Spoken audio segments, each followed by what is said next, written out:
Welcome to episode 14 of The Pulpiteer. I'm your host, Eric Hepburn, and I'm glad to have you join us for today's episode. Today's podcast is entitled, A Peace That Passeth All Understanding. I'm going to start with a caveat, which is that the bulk of this podcast was recorded as a live Q&A. So if there's a different feel to the delivery and audio, that's the reason for that.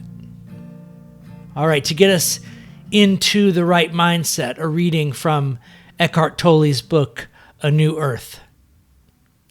Whenever tragic loss occurs, you either resist or you yield. Some people become bitter or deeply resentful. Others become compassionate, wise, and loving. Yielding means inner acceptance of what is. You are open to life. Resistance is an inner contraction, a hardening of the shell of ego. You are closed. Whatever action you take in a state of inner resistance, which we could also call negativity, will create more outer resistance, and the universe will not be on your side. Life will not be helpful. If the shutters are closed, the sunlight cannot come in. When you yield internally, when you surrender, a new dimension of consciousness opens up. If action is possible or necessary, your action will be in alignment with the whole and supported by creative intelligence, the unconditioned consciousness, which, in a state of inner openness, you become one with. Circumstances and people then become helpful, cooperative. Coincidences happen. If no action is possible, you rest in the peace and inner stillness that come with surrender. You rest in God. End quote. The peace that passeth all understanding. A peace that passeth all understanding. We had a expression of sorrow this morning that seemed to echo the serenity prayer. The wisdom to know the difference between the things I can change, the things I have control over, and the things that are happening out there over which I don't have much influence, over which control is not granted to me. Like many pieces of wisdom, this one appears right and good on the surface, and it's all fine. But it is, I think, a much deeper thing than we tend to give it credit for. A much deeper thing than we tend to give it credit for. You see, we just have a lot less control than we've been taught that we need. Sometimes we have a realization in our lives and we're able to translate that moment of mental or emotional insight into changed behavior. And more often it's the first step down a long path of healing whatever underlies that behavior. Right?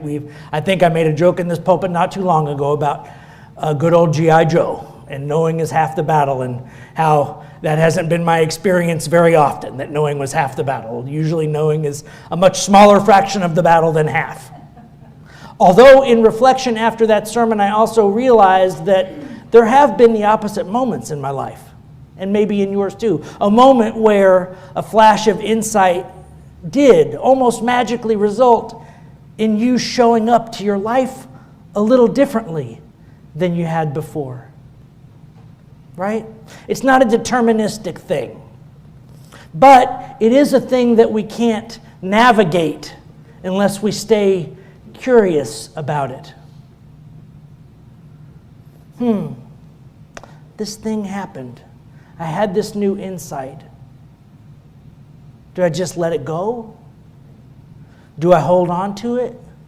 How tight is too tight to cling to this new idea that I have about myself? Am I making a new identity out of it that I can cling to and use as a shield against having to do the hard work of change? Maybe. I think we've probably all experienced a pretty wide gamut of those responses within ourselves. But the longing for peace seems to be relatively universal, relatively ubiquitous. And so I want to share with you first this morning a story from my life. It's a weird story, but I felt like that Eckhart Tolle quote we started with this morning was the right one. And it made me think about this period in my life. We were having some struggles as a family and had been through what was to me one of the darkest chapters in our family life, my wife and my son and I. I was working at the university, and as you guys might guess, my intake of media was huge. Like I was probably doing about 7 podcasts plus 1 to 2 audiobooks a week. Like just every spare moment, I was trying to shove new information into my information system, trying to figure out this place that we live in and what our place in it is. But in a very mind-dominated, thought-dominated kind of way. And this series of circumstances kind of came up and just made me feel like all the strategic thinking that I was doing was somehow missing the mark still. And I read that book, Eckhart Tolle's A New Earth, for the first time. I didn't read it. I had transitioned years before to being an audiobook person, reclaiming my childhood learning style of audio listening now that it was widely possible.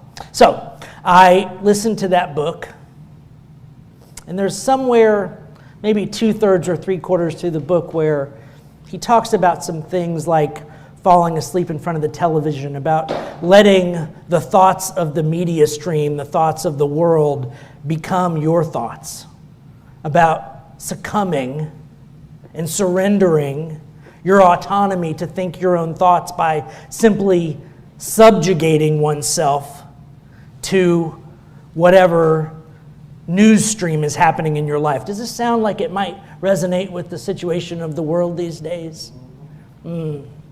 Surrendering our ability to make discernment, our ability to apprehend the world as we meet it, to what other people tell us is true about it. So I did a weird thing. I stopped on my podcast. Just stopped. And I didn't pick up a different audiobook. I put Eckhart Tolle on slow for me, which was turning it back from what I think I had got built up to like 2.2x at that time. I listened to all my audiobooks at 2.2x. I had been maximizing my information feed. But turned it back down to 1.0, and I listened to that book pretty exclusively for 3 or 4 months. Like, I was either listening to that book or I was having quiet time. But before that moment in my life, there was no quiet time. I felt my brain had to be turned on to maximum optimization all the time, or I wasn't showing up the way that I needed to. So I had to have something in there, plugged in, jacked in. I had to be like Neo in the Matrix, downloading the instructions for the helicopter right now because I might have to fly soon. That sense of anxiety resonate with anybody? If I'm not burning the candle at both ends, I might not be doing what I'm supposed to be doing.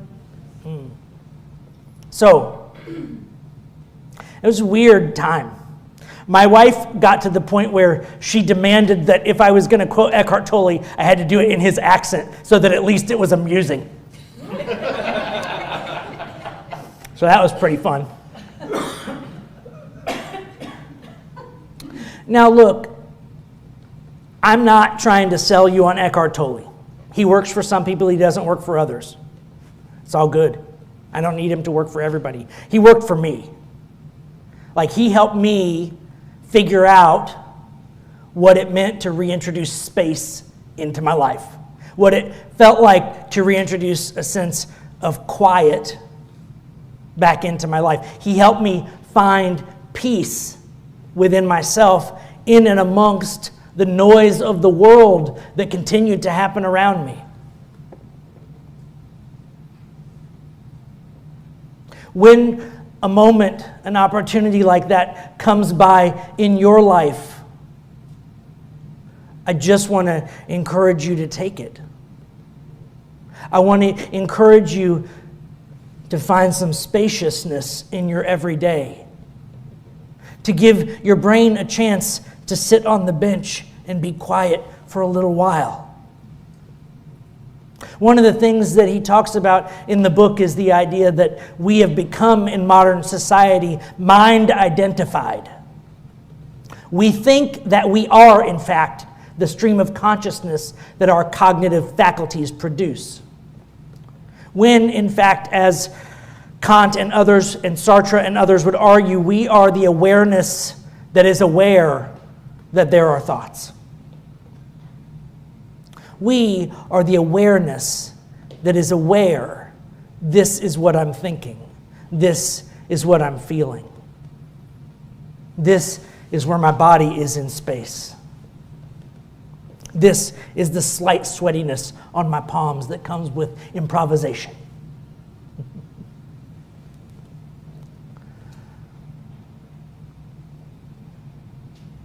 You're waiting for me to talk, but can you feel your own aliveness just right now? I want you to, you can close your eyes, you can not close your eyes. I just want you to feel the energy in your body right now. It is an amazing thing to be alive. It's something that's hard to appreciate when there's a lot of noise coming from our own heads, coming from the outside world, coming from a baby that won't stop crying, please, baby, please.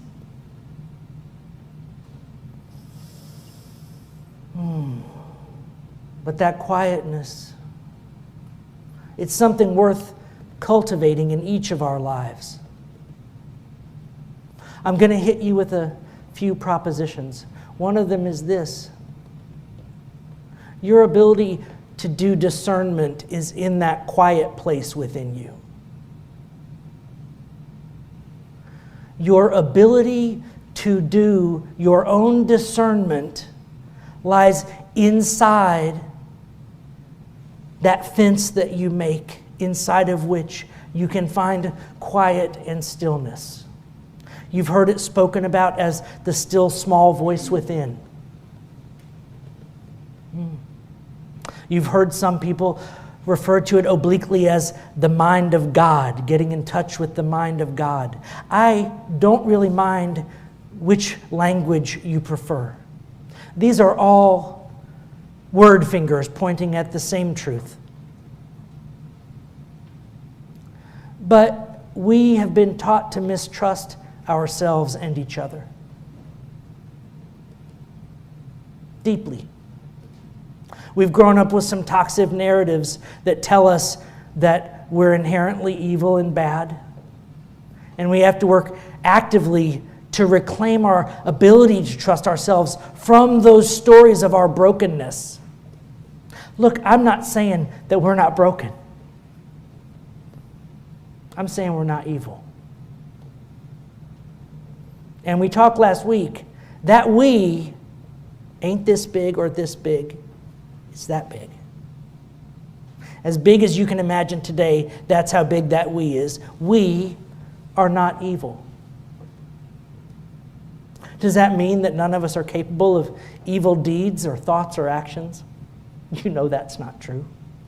You know that's not true. But I like to believe. No. See, there's a distinction between hope and faith. I've written quite a bit about this, but I don't think we've talked about it much. Stephen Jenkinson, who I'm going to go visit with next month in August, for a retreat, says that hope is a mortgage. Hope is displacing your belief your deep-seated belief that things can be better out of the present moment and onto some hypothetical future that may or may not arrive.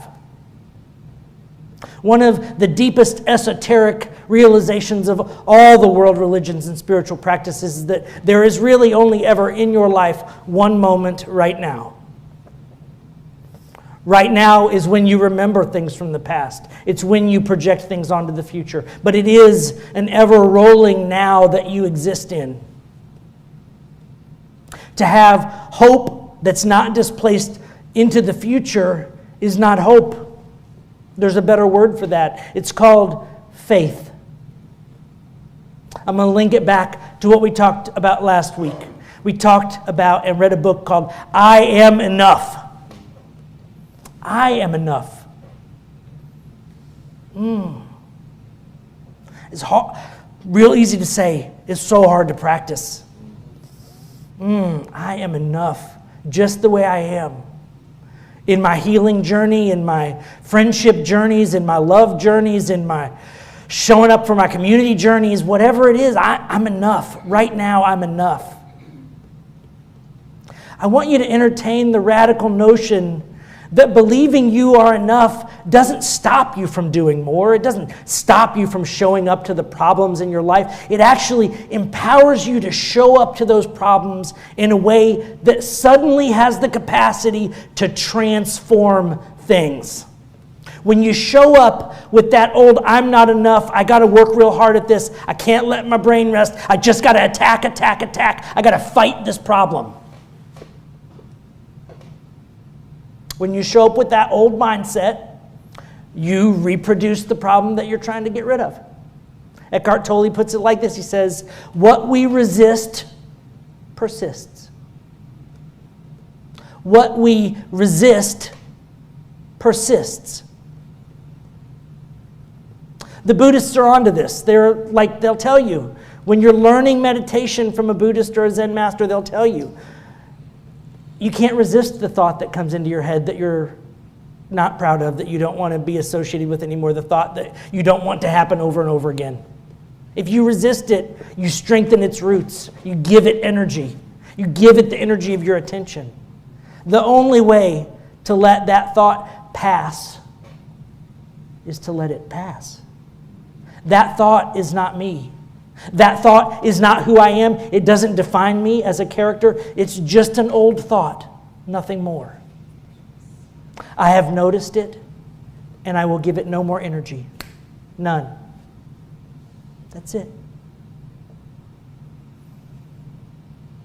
Y'all know that I have a black son. Do you think that that means that I never have racist thoughts anymore? Of course it doesn't mean that. I live in the same culture you live in. I live in the same culture you live in, and racist thoughts are a part of our culture. They happen in every brain. If you don't believe me, you go read books by black authors, and you will see that this is ubiquitous. It is ubiquitous because we live in a culture that has deep racist roots that we're still trying to figure out how to heal from. But what am I going to do when that thought comes up? What am I going to do? Now, I could fight it or I could beat myself up about it. But what does that do? When I chastise myself for that happening, I'm taking ownership of something that ain't mine. That's just an old thought. I'm not going to act on that. I'm not going to honor it with one more second of my attention. I will let myself grieve a little bit that it happened in my head. It makes me truly sad. It makes me sad because I know that all those kinds of thoughts are lies. They're just ugly, divisive, toxic lies. But we live in a culture where we can't stop watching the train wreck, right?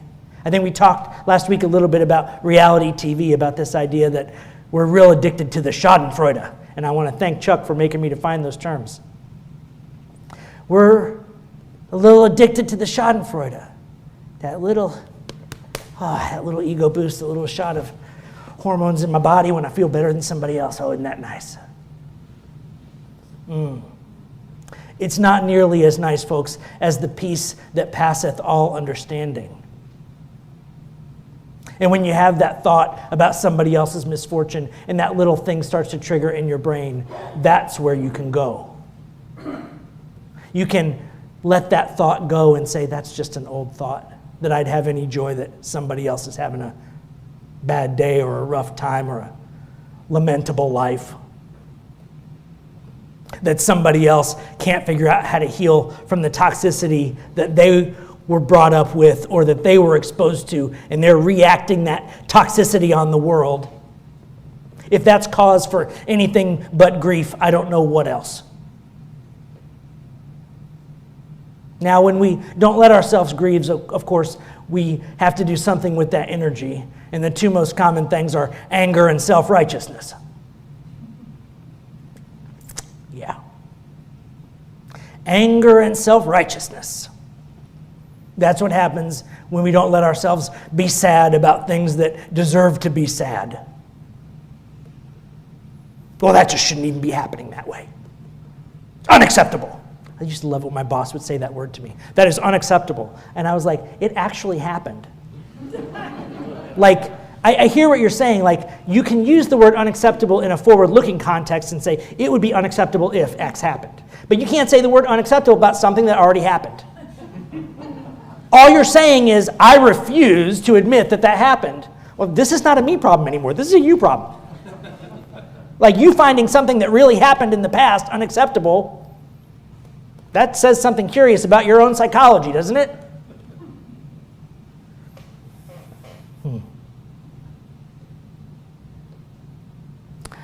John, if you don't mind grabbing the mic, I want to open it up a minute and ask if anyone sees a direction in today's topic or in what I've said so far that they'd like to dig a little deeper on this idea of a peace that passeth all understanding, on the idea that spaciousness and non-hypervigilance might have some value for us as we take this journey together.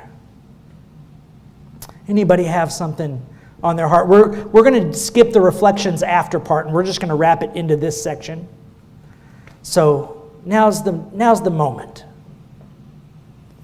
Do you have any questions, comments, statements?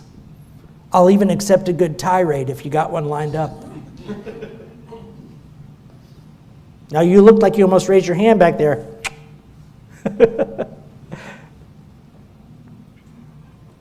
All right. Oh, Chuck. Oh, I got 3 at once. Here we go. So you'll notice what happens in silence is that becomes some point when the silence gives way to, please God, no more silence. I find myself saying unacceptable a lot, and it's not because, maybe I should think about it, but it's not because I know that happened, I'm not denying it, but it's not acceptable for that to happen again. So when I say that's unacceptable, that's kind of how, when I say it, that's not acceptable that's going to happen again. So that's just all I had to say. Yeah, thank you. So let me follow up on that real quick before we move the mic to the next person. So, yeah. I just wonder, on the emotional spectrum of responses to things, that's not acceptable feels like we've skipped being sad about it and we're now sitting in judgment about it. That's what it feels like to me. I'm not saying that that's what it feels like to you, but we try to use language to reveal and share and process with each other as a community how we experience things in life. And in my emotional stream, when I get all the way to it's unacceptable, I've already fallen out of the place where I can admit this is happening, here's why it's happening, here's why it's worth mourning, and I've said, I don't want to be sad. I want to sit in judgment about how bad that thing is. That's my inner experience when I use and hear that language. That's what it makes me think. Now, I'm not putting that on you. That might not be your experience. But what I am inviting you to do is ask the deeper question about whether you're skipping the sadness and the grieving. Because here's the thing. The other path out of sadness and grieving is compassion. And I want to ask you this question. It's a hard question. Does sitting in judgment or finding your own compassion lead to a path in your own life where you have a chance of helping that other person who you are tempted to sit in judgment of heal? You are worth it, and they are worth it. And I don't care who they are worth it. And so I'm going to be encouraging you to choose the path of compassion more often. Because the path of judgment just makes the other person wrong. So you get to be right. And you getting to be right is just that same, oh yeah, that feels good. A little bit of schadenfreude. I know what's right. They don't know what's right. Look, I mean, I'm not making fun of anybody here. I do this in my own mind and thinking. So, like, if you feel like I'm sitting in judgment of you, oh, no, I'm in the boat with you, and I'm also standing up here saying, come on, dude, cut it out. But I have to do it to myself every day. Like I fall into the bear pit every day. Chuck. Yeah, so this sermon actually made me think, I've been thinking a lot lately of my Christian upbringing. And there's a term called, they just call it grace, right? So I've been thinking about what does grace mean. And then as a kid, it was always told to me as God's grace, right? But as an adult, I'm thinking more, well, where's my grace in this? And so I try and practice that, like even like in traffic is one of the big things. And so if somebody cuts me off in traffic or I try to remember not to call it. I'm trying to make sure that you don't have to like put any comments on the YouTube. But instead of calling, say this is what a jerk or learn to drive or all of that kind of stuff that would that passes through my head. I try and look back at it and say, well, in about 20 seconds, this doesn't matter at all. Right, you'll cut me off, and then in 20 seconds, I'm just on the road again, right? So I didn't have to go through all of that, anger at somebody, when it just ultimately doesn't matter. I'm still going to get to where I need to go. He's going to get to where he needs to go. We had a brief interaction that wasn't pleasant, but it's over, right? And I try and bring that thought now to everything. It's not easy, but I try. Thank you, Chuck. I think I had a third hand. Molly? Why? I don't know why you're being coy, Molly. I don't understand that. I don't understand the one finger raise. I'm Molly. I went with my book club to see Inside Outside 2. One of the characters, it's animated, I don't need to go into it. One of the characters is Boredom. This wonderful character. He's just, slouching around all the time looking at his phone. And I thought, that is one of the things that keeps me from feeling peace, is thinking I'm retired, I should be living the good life, and every minute should be, fill in the blank, fun, exhilarating, peaceful, whatever. And it struck me that in this movie they were calling boredom an emotion. So I went home and I looked it up. Is boredom an emotion? Well, yeah, it is. So that gave me a better context to think it's not that I'm doing something wrong or not doing something, but it is an emotion that your body is telling you maybe what you're doing is not as meaningful or purposeful as you need it to be. And just learning that made me feel better, kind of about myself, and also about kind of where I need to think about what I'm doing sometimes with my phone or, whatever, just to think about it a little differently. And so when you were talking about peace, I thought, what are the things that block me from that experience of peace? And that's one of them. And I have some of my best conversations with other cars. Okay, Blue Toyota, you're more important than I am. Go right ahead. That's because they don't talk back. They're great listeners, absolutely. Very good listeners. Thank you, Molly.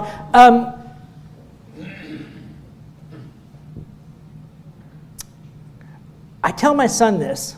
You can help me figure out if it's good parenting or misguided parenting. I tell him, I say, boredom isn't a feature of the outside world. Boredom is a feature of your internal world. Yeah, that sounds judgy. Yeah. Yeah. That's fair. So I wrote an article exploring this idea about anger, but I'm going to take the concept and transplant it onto what we're talking about with boredom. And then we're going to end there for today. So the concept is this, and this is also something that comes out of A New Earth, and it's a difference between the direct experience of emotion and the experience of emotion that happens as a downstream process from unregulated or dysregulated thinking, right? So we can all imagine a moment when anger is real and present. Like some dog just ran up and bit my kid on the leg, and I am now charged with righteous anger at the dog, and I'm going to protect my kid no matter what, right? That is a real firsthand experience of anger. Something threatening has happened. The fight or flight switch knows which direction it's pointed, and I am enraged in a way that is first person present. I am there. Somebody attacked my family, somebody's attacking my body, threatening my body. I'm not thinking about it. I'm not having a conversation about whether Gandhi would approve. I got triggered in the real moment of this world by a threat to my family, to my person, to something that matters deeply. It's not an I thought about it and I should be mad. It's a boom, right there in that moment. But how much of our anger is really that? Most of it is, I saw this thing and I had this string of 19 thoughts and now I'm pissed. So I want to differentiate between anger as a real lived experience as this kind of animal that we are, and anger as a result of thought processes. And I think the same thing is true of boredom. I think what you're suggesting about boredom is absolutely true. As a root emotion experienced as a real moment, it might be the thing that's like, you know, it's time to stop laying on this rock and get up and go get some lunch or whatever. Okay. Yeah, that's all. Yeah, you're right. I think it could be that. But here's what I want to warn about. What I want to warn about is your boredom a direct reaction to your life in that moment, or is it something you're constructing through expectations that you're telling yourself mentally in your own head? Well, I'm not worthy of this time of rest and peace and quiet. I should be doing something else. There are people out there suffering in the world, and if I'm not doing something about it, I'm lazy or I'm... Right? So I want to differentiate. There might be times when that experience of the emotion of boredom is a direct experience and life is communicating to you, time to get off your duff. And I think much more frequently for us, much more frequently, that sense of boredom is I'm sitting in judgment of myself right now. I'm telling myself that what I'm doing or not doing is not okay. And here are the 19 reasons why. And I can hear the voice of my mom, dad, aunt, uncle, grandparent in that language that I'm telling myself about how I'm showing up isn't okay.